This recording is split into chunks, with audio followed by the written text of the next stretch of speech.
नमस्कार, India news Punjab Himachal देख रहे हैं आप, आपके साथ मैं हूं आयुष सूर्यवंशी।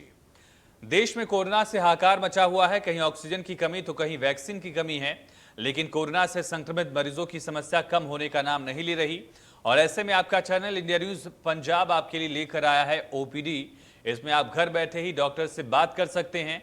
कोरोना काल में घर पर बैठकर खुद को और अपनों को कैसे सुरक्षित रखना है, इसके बारे में आप डॉक्टर से इंडिया न्यूज पंजाब के जरिए ओपीडी के जरिए सलाह ले सकते हैं, जानकारी ले सकते हैं, सवाल पूछ सकते हैं। आपके मन में कोई शक शुबा हो तो उसके बारे में आप डॉक्टर से राय ले सकते हैं। सवाल पूछने के साथ साथ कोई जानकारी आपको चाहिए, कोई आपको दिक्कत है तो उस बारे में आप बेझिझक इंडिया न्यूज के नंबर पर कॉल करिए और आप ये जानकारी हासिल कर सकते हैं डॉक्टर से कि आपको किस सिलसिले में क्या करना है।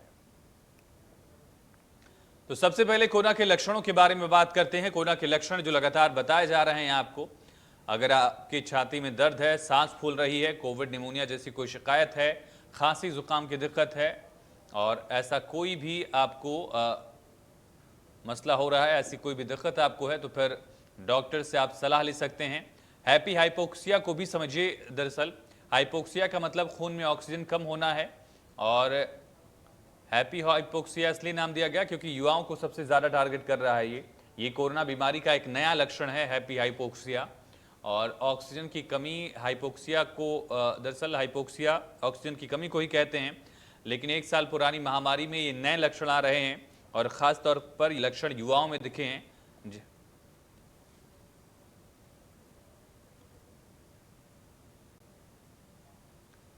और कोरोना और वैक्सीन पर तमाम सवालों से रूबरू होने के लिए, उनकी जानकारी देने के लिए हमारे साथ डॉक्टर राजन अंगरा जुड़ चुके हैं। अगर आप उनसे वैक्सीन और कोरोना के बारे में कोई भी सवाल पूछना चाहते हैं तो नीचे दिए गए फोन नंबर पर कॉल करके आप सवाल पूछ सकते हैं। आपकी समस्या का समाधान केवल एक फोन कॉल की दूरी पर है। डॉक्टर राजन, बहुत स्वागत है आपका इंडिया न्यूज पंजाब हिमाचल की ओपीडी में। सर, सबसे पहला सवाल आपसे यही होगा कि हैप्पी हाइपोक्सिया के बारे में जो केसेस सामने आ रहे हैं, कुछ ऐसे युवा जिनमें ऑक्सीजन का लेवल तो गिर जाता है लेकिन उनको खबर तक नहीं लगती है, फिर अचानक से तबीयत बिगड़ती है, ऐसे केसेस को कैसे मॉनिटर किया जाए और उसके लिए क्या कोशिशें की जा सकती हैं? डॉक्टर राजन,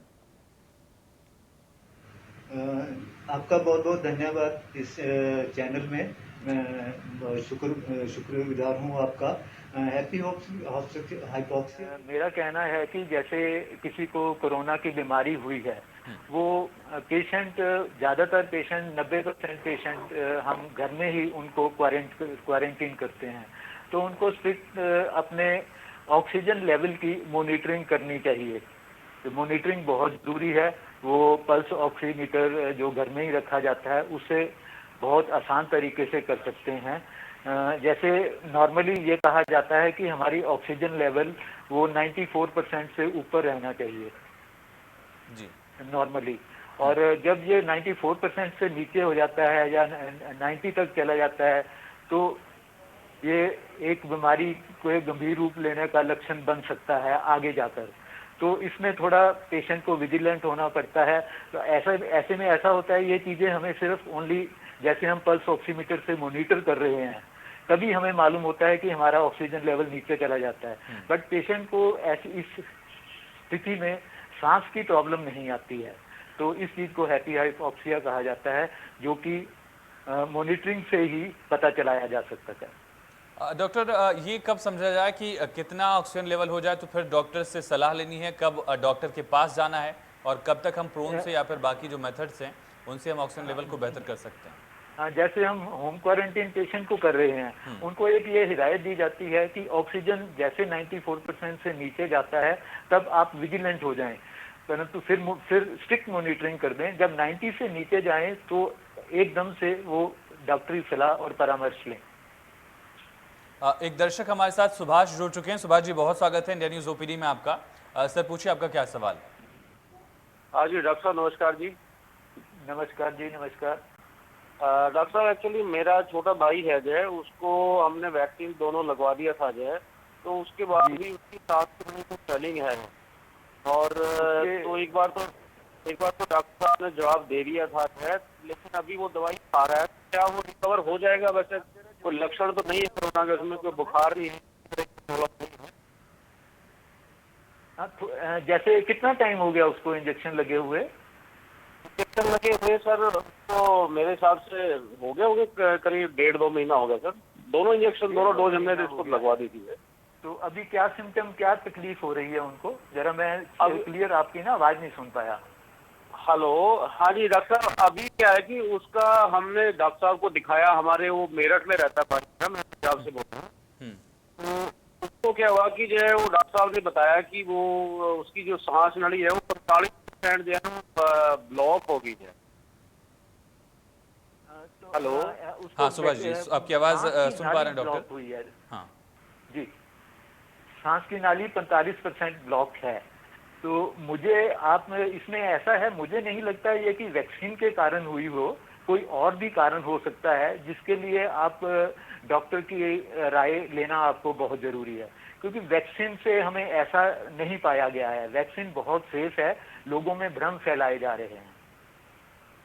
सुभाष जी, आप डॉक्टर से कंसल्ट करें, ये बेहद ज़्यादा ज़रूरी होगा, जो डॉक्टर राजन की भी सलाह है। हालांकि वैक्सीन से ऐसा हुआ, इस बात का भरम मन में मत रखें, इस बात का कंफ्यूजन ना हो, ये ज़्यादा ज़रूरी है, डॉक्टर से परामर्श लें, ये ज़्यादा बेहतर होगा। बहुत शुक्रिया आपका कॉल करने के लिए। इसी तरह से आप दर्शक जो इस समय इंडिया न्यूज़ से जुड़े हुए हैं, वो नीचे दिए गए नंबर्स पर कॉल करके अपनी समस्या है, कोई भी सवाल, चाहे वो वैक्सीन से जुड़ी हो, चाहे कोविड से जुड़ी हो, आप इन सवालों को पूछ सकते हैं। डॉक्टर राजन लगातार जवाब दे रहे हैं सवालों का। डॉक्टर राजन, इसके अलावा अगर होम आइसोलेशन में पेशेंट्स हैं तो किन बातों का ख्याल रखना होगा? मॉनिटरिंग किस तरह से करनी होगी? डाइट का किस तरह से ध्यान रखना होगा? और इसके अलावा क्या एक्सरसाइजेज हैं जो कर सकते हैं? मॉनिटरिंग में ऐसा, एक तो टेम्परेचर रेगुलर मॉनिटर करेंगे, वो 4 to 6 आवर्स अपना टेम्परेचर की मॉनिटरिंग करेंगे। बिल्कुल जो प्रॉब्लम आती है होम आइसोलेशन में, लोग बिल्कुल रेस्ट पे नहीं जाते हैं और एक दूसरे से मिक्सअप होते रहते हैं। उनको होम आइसोलेशन का मतलब ये नहीं है कि उन्होंने इकट्ठे होकर एक ही घर में रहना है। होम आइसोलेशन का मेन मकसद है वो ये है कि वो जो जिसको भी ये कोरोना की बीमारी है, वो बिल्कुल अलग, एक अलग कमरे में रहे और अपना जो अंदर को उसका दरवाजा खुलता है, बाकी मेन डोर को वो भी बंद रखे, तो उसके साथ कोई मिक्सअप ना हो और वो हमेशा मास्क लगा के रखे। बाकी हेल्दी डाइट में उनको, एक तो इसमें सबसे बड़ी बात है कि फ्लूइड इनटेक, पानी की मात्रा बहुत ज्यादा लेनी चाहिए।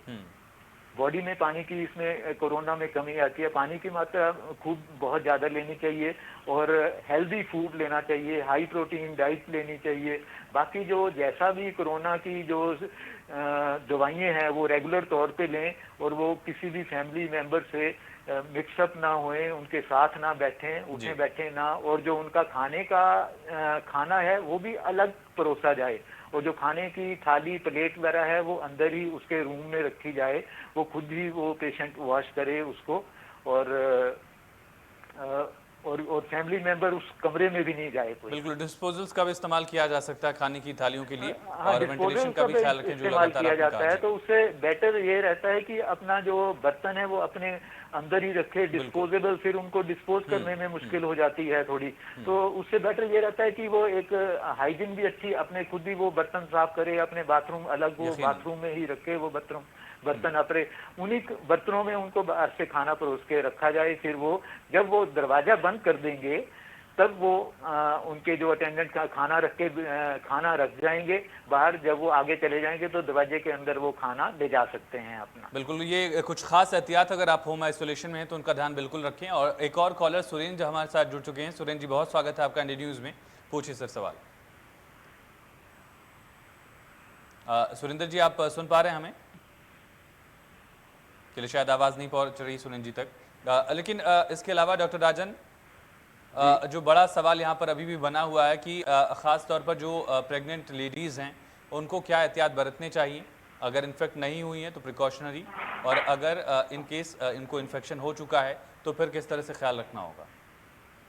प्रेग्नेंट लेडीज को एहतियातन तौर पे तो यही सबसे बड़ा ये है कि ये प्रेग्नेंट लेडीज बिल्कुल भी जो मार्केट्स में जो बहुत ज़्यादा लोग जाते हैं, मार्केट्स में ना जाएं, पब्लिक प्लेसेस पे ना जाएं, सोशल डिस्टेंसिंग मेंटेन रखें, जिधर भी जाना है मास्क लगा के जाएं, और कोई भी सिम्टम, कोई भी इनको शुरुआती सिम्टम भी आते हैं, आजकल तो ये देखा गया है कोरोना में कि ये जरूरी नहीं कि खांसी जुकाम ही आए, चाहे डायरिया हो, चाहे भी, ये डॉक्टर को एकदम से कंसल्ट करें। हाँ, बाकी इसके बाद अगर उनको कोविड इन्फेक्शन हो जाती है तो उसमें एहतियातन जो भी सब बताया गया है, रिस्ट्रिक्शंस करनी है, होम क्वारंटीन करना, वो सारा वैसे ही चलता है। डॉक्टर राजन, एक और मन में जो संदेह लगातार लोगों के बना हुआ है, खासतौर पर जो लोग डायबिटिक हैं या फिर ब्लड प्रेशर की शिकायत जिनको रहती है, या फिर ऐसे पेशेंट जिनको कोई गंभीर बीमारी, इम्यूनिटी से जुड़ी हुई बीमारी है, या ऑर्गन ट्रांसप्लांट की वजह से उनको इम्यूनिटी से जुड़ी दवाइयाँ दी जा रही हैं, तो उनको वैक्सीनेशन के लिए क्या एहतियात बरतना होगा? क्या वो लोग वैक्सीन लगवा सकते हैं?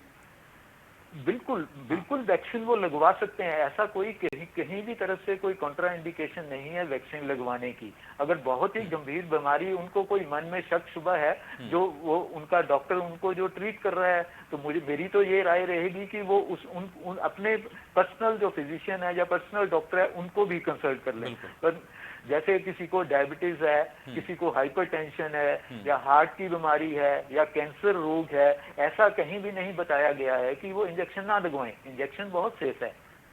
एक और कॉलर हमारे साथ डॉक्टर जुड़ चुके हैं। गुरप्रीत, आपका बहुत स्वागत है इंडिया न्यूज पर। सवाल पूछिए सर।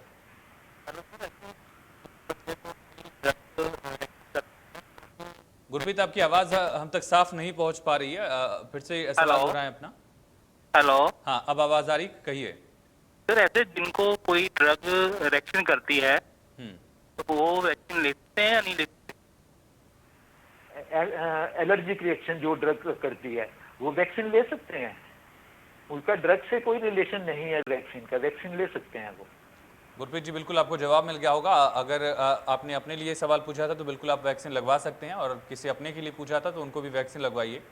और बहुत ज़रूरी है वैक्सीनेट हो जाना, खासतौर पे जब लगातार नए म्यूटेंट सामने आ रहे हैं। डॉक्टर राजन, कितना ज़रूरी है कि लोगों को ज़्यादा से ज़्यादा वैक्सीनेट किया जा सके ताकि कोरोना म्यूटेट ना करे? जिस तरह से इंडियन वेरिएंट का नाम भी दे दिया गया है B1617 को, इस तरह से ये कितना ज़्यादा ज़रूरी हो जाता है कि पूरी आबादी में एक बड़े हिस्से को वैक्सीनेट किया जाए? जी, ज्यादा से ज्यादा लोगों को वैक्सीनेट करना बहुत जरूरी है, तभी किसी महामारी को हम कंट्रोल कर पाते हैं। पूरी जो देश में हर्ड इम्यूनिटी के एक वर्ड होता है, हर्ड इम्यूनिटी तभी आती है जब ज्यादा से ज्यादा लोग वैक्सीनेट हो जाएंगे। जब तक हर्ड इम्यूनिटी नहीं आएगी तब तक इस महामारी का डर हमेशा बना रहेगा। इसके अलावा डॉक्टर राजन, अलग अलग एज ग्रुप्स को किस तरह से एहतियात बरतना होगा? चाहे वो बच्चे हैं, बच्चों को क्या एहतियात बरतनी चाहिए? हालांकि अब तक देखा गया कि कोविड के केसेस बहुत कम हैं बच्चों में, लेकिन थर्ड वेव की बात कही जा रही है कि थर्ड वेव में हो सकता है, मुमकिन है बच्चों को भी अपनी चपेट में ले। और इस तरह के केसेस भी सामने आए हैं छत्तीसगढ़ में, जहाँ पर 3 बच्चों में। जी जी डॉक्टर कहें। काफी विषय ये चर्चा में है कि जो थर्ड वेव आएगी वो बच्चों में आएगी। बच्चों में यही एहतियातन है कि वही है कि ये खांसी जुकाम सिर्फ इसको ही ना सीरियसली लें। कोई भी बच्चों में बीमारी होती है, जैसे उनको बुखार आता है तेज, या उनको लूज मोशन होते हैं, तो एकदम से वो बच्चे को घर में ट्रीट ना करें और वो एकदम से डॉक्टरी परामर्श लें तो ज्यादा अच्छा रहेगा। बिल्कुल, घर में इलाज करने से बचें, खुद डॉक्टर ना बने बल्कि डॉक्टर से सलाह लें, ये बेहद ज़्यादा ज़रूरी है।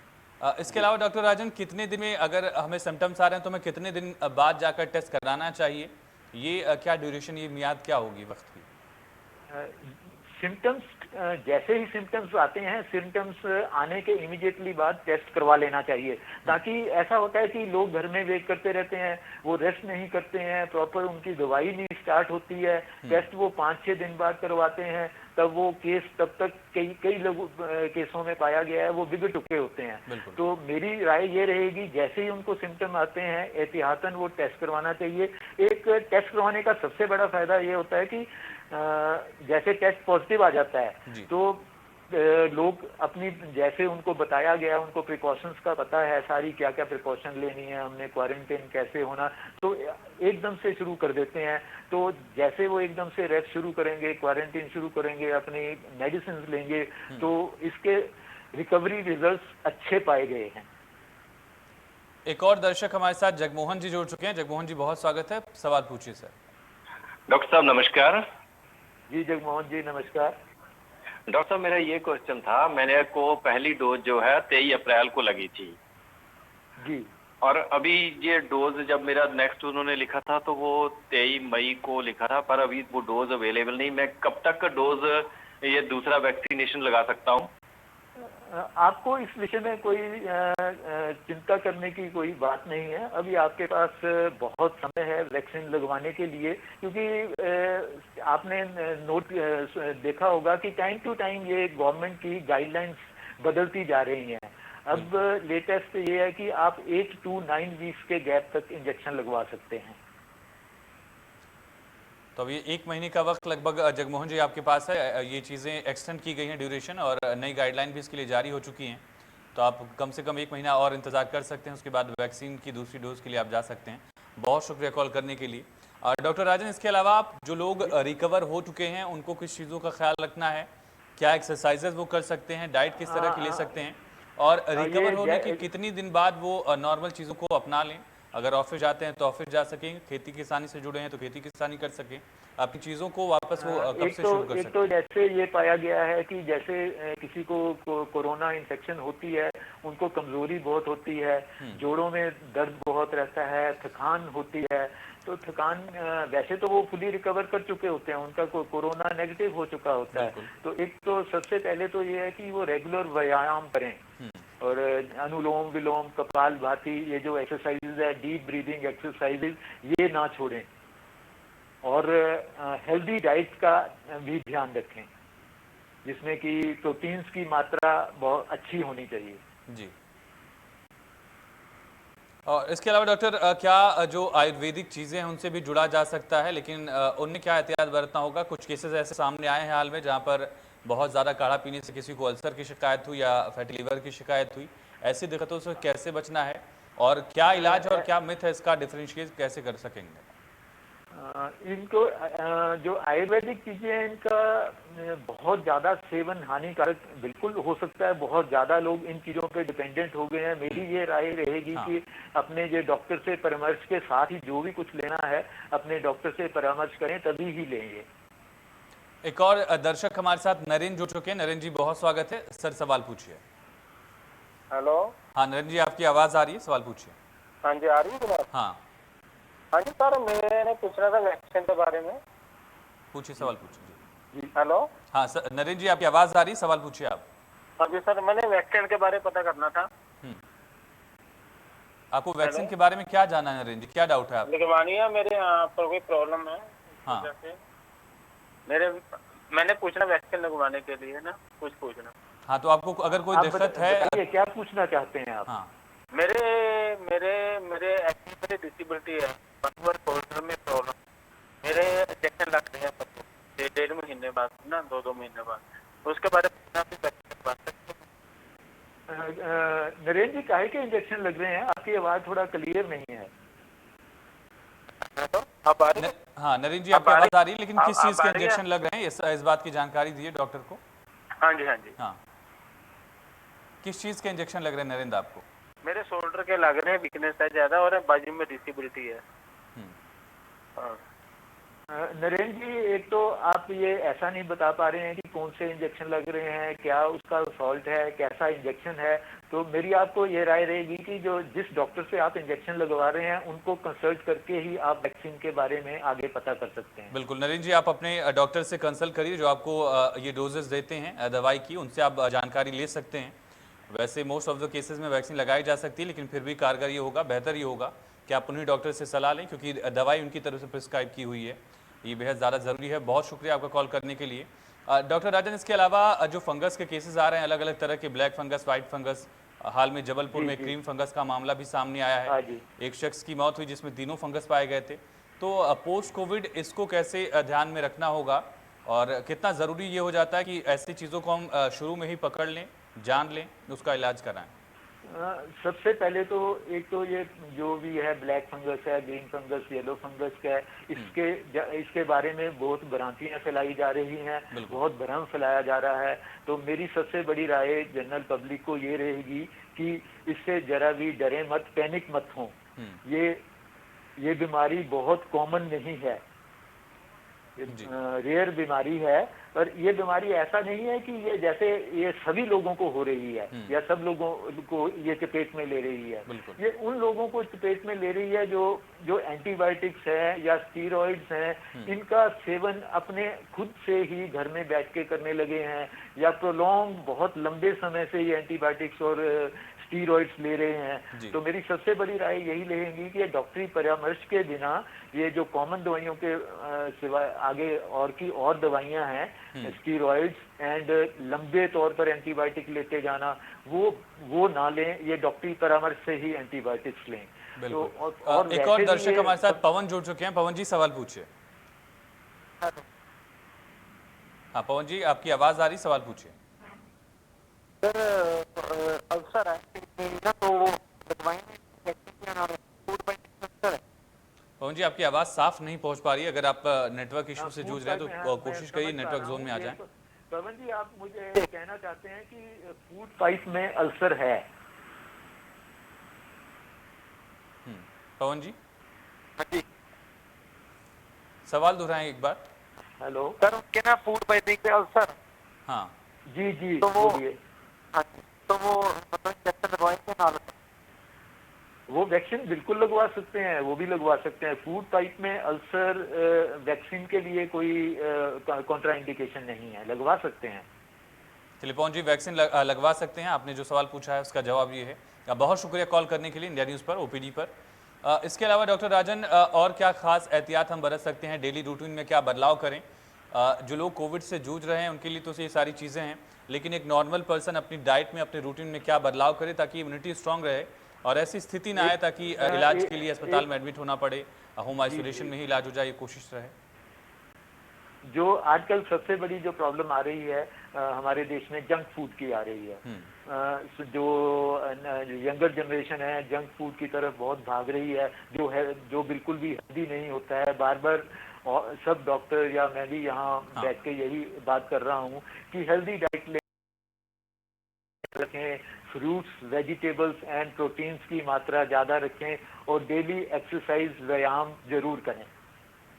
डॉक्टर राजन, आखिरी सवाल मेरा आपसे ही होगा, चूंकि अलग अलग प्रदेशों में अब अनलॉक की स्थिति भी आ गई है, एक लंबा कोविड फटीग भी हमने देखा है, लोगों के जहन में लोग परेशान हुए, लगातार मौतें हुई हैं, किसी को ऑक्सीजन नहीं मिला, किसी को दवाइयाँ नहीं मिली, बेड्स नहीं मिले, तो लोग परेशान भी रहे। अब अनलॉक में क्या गलतियाँ नहीं करनी है और मेंटल फटीग के लिए क्या कर सकते हैं? इसके लिए गलतियां मुझे नहीं लगता है, क्योंकि हमारे इंडिया में इतनी ज़्यादा पॉपुलेशन है, किसी भी सरकार को इतनी बड़ी पॉपुलेशन को केटर करना बहुत मुश्किल है। कोई भी सरकार आ जाए बिल्कुल बहुत मुश्किल होता है। फिर भी हमारी सरकार ने बहुत कुछ किया है, इतना प्लेंटी ऑफ उन्होंने ऑक्सीजन प्लांट्स एकदम से जनरेट किए हैं, प्लेंटी ऑफ ऑक्सीजन सप्लाई की है, हमारा हेल्थ सिस्टम इम्प्रूव किया है, सब कुछ इसमें इम्प्रूवमेंट है। लोगों में मुझे ये लगता है भ्रांतियां हैं और पैनिक ज़्यादा है इसका। जी, इसे कैसे बचा जा सकता है डॉक्टर? इन चीज़ों से पर्सनल लेवल पे आपका क्वेश्चन है कि पर्सनल कैसे बचें? बिल्कुल पर्सनल, वो मैं बार बार दोहरा रहा हूँ कि अपनी हाइजीन मेंटेन करें, हेल्दी डाइट लें, व्यायाम करें, इन चीज़ों को ध्यान में रखते हुए ये ध्यान में रखें ये सारा। बिल्कुल, बेहतर इलाज लें और बेहतर जानकारी से जुड़े रहें। बहुत शुक्रिया डॉक्टर राजन, आपने वक्त निकाला इंडिया न्यूज़ के लिए, इंडिया न्यूज़ के दर्शकों के लिए, और आपके सवालों के जो जवाब रहे हैं वो मुमकिन है कि मिले होंगे सारे जवाब आपको। फिलहाल इसी के साथ ओपीडी में इतना ही, लेकिन इंडिया न्यूज़ पर खबरें लगातार जारी हैं, बने रहिए।